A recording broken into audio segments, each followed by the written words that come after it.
Hi everybody and welcome back to the Going For It Sim Studio.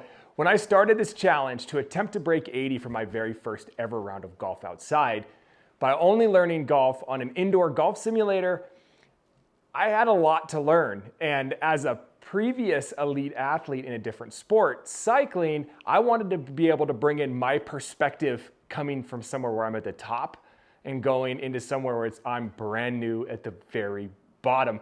Part of that is the conversation around what can you learn from the pros?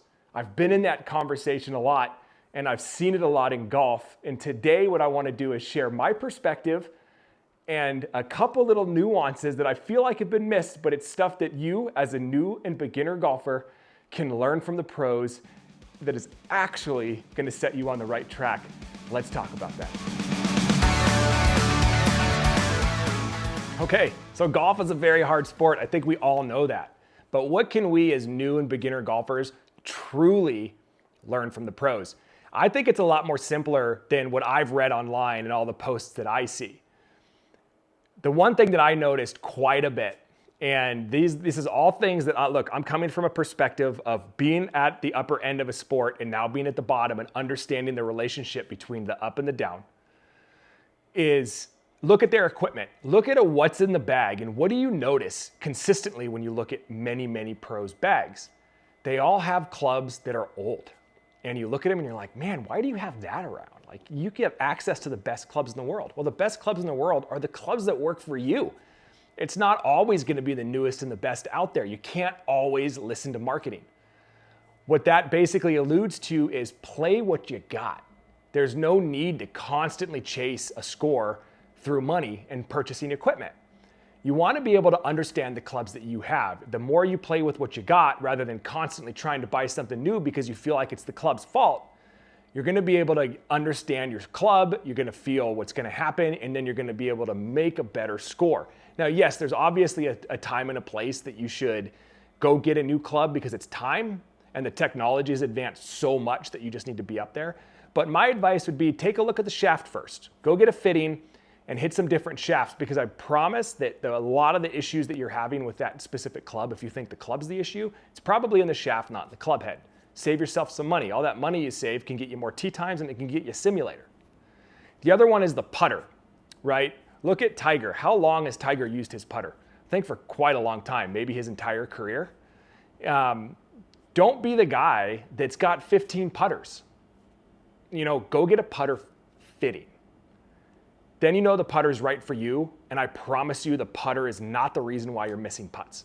From there, you can start working on your actual putting stroke and the ability for you to get the ball in the hole.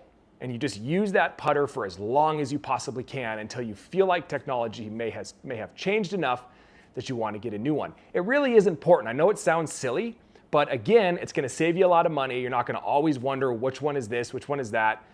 Just use the one club so that you can be consistent, because what happens is when you do bounce around from golf course to golf course, the stimp may change, but you're going to understand your club enough to be able to control that speed because you know exactly how that's going to react. And I say the exact same thing with a ball, right?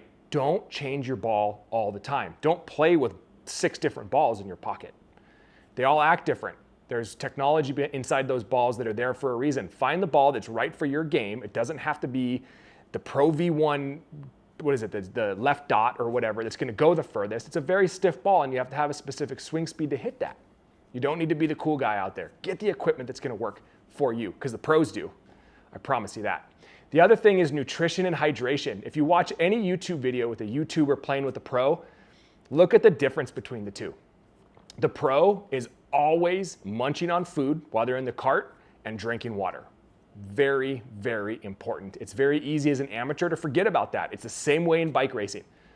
The lower you are down on your skill level, generally you eat and hydrate less. If you look at a professional, they eat and drink constantly. When I hear people tell me that they blow up every round right around 12, 13, 14, I can almost guarantee you it's because they're not fed and hydrated, right? Just smashing a hot dog or a massive burger at the turn, not going to do it for you. That's going to, in fact, put your body in a worse position to be able to control your energy and then make it so that you're not lethargic for the second half of the round. So follow that one. That's a key. I feel like if more golfers ate and drank properly, they'd have a much better time while out on the golf course. Pretty basic what you're going to be able to get from those pros, right? You're not looking at these grand things. You're not looking at a golfer to learn their swing. So what can you learn from a golfer on the course? If you turn the TV on and you're watching that current PGA Tour event, what can you get out of that? Look how the golfers present themselves. Look what they do while not playing or before they actually hit the ball. Watch their pre-shot routines. Listen to how they're talking about it with their caddy. And kind of look how they approach a course. Now, I don't believe you should watch a pro on course management because their skill is so far beyond ours that we cannot play a golf course like they do. There's one course management thing they do that I feel is important for us to follow, and that is to always aim for the middle of the green. You're never aiming at the pin unless it's in the middle. You just want to get the ball on the green. From there, you get the ball in the hole. You're going to save yourself a lot of strokes. You don't need to take the risky shots going for that flagstick. And as far as course management in general goes, layup, right? This is what we're going to learn from the pros, but we're not going to follow.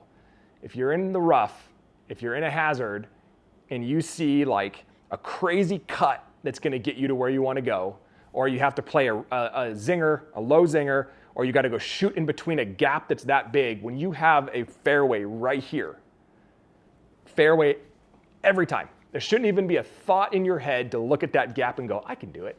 Unless you're just not keeping score and you're having a good time with your buddies, shoot that gap every time. But if you actually are trying to get through the game, have a lower score, and definitely enjoy it, just put it on the fairway and get it back into play. You're going to have a much lower score a lot quicker. Follow those basic rules. That's all the cool stuff we can learn from pros. The stuff that I don't see talked about enough that I think as an elite athlete in a different sport coming into something where I'm brand new, this is the stuff that I feel like you can learn from these guys and actually become a better golfer yourself. Please like, follow, and subscribe. I'm going to continue to share my experience because I truly believe that we can change the way golf is learned and played. Get out there, have a great time, and enjoy every single stroke.